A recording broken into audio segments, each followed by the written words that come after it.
いいと思います。とてもいいと思います。とてもいいと言いました。でもことを考えます。だからいいわなしだと思います。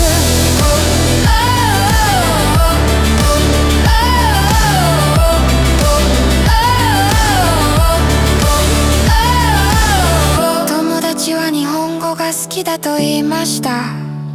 私もとても好きです。一緒に勉強しました。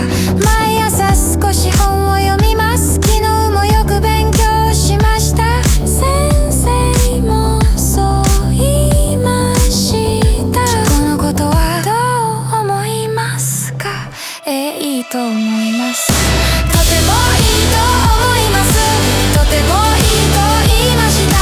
でもことを考えます。だからいいわなしだと思います。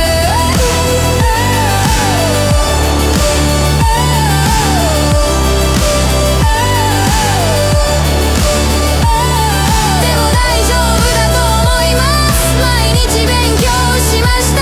だからいいことです。先生の話はとてもいいです。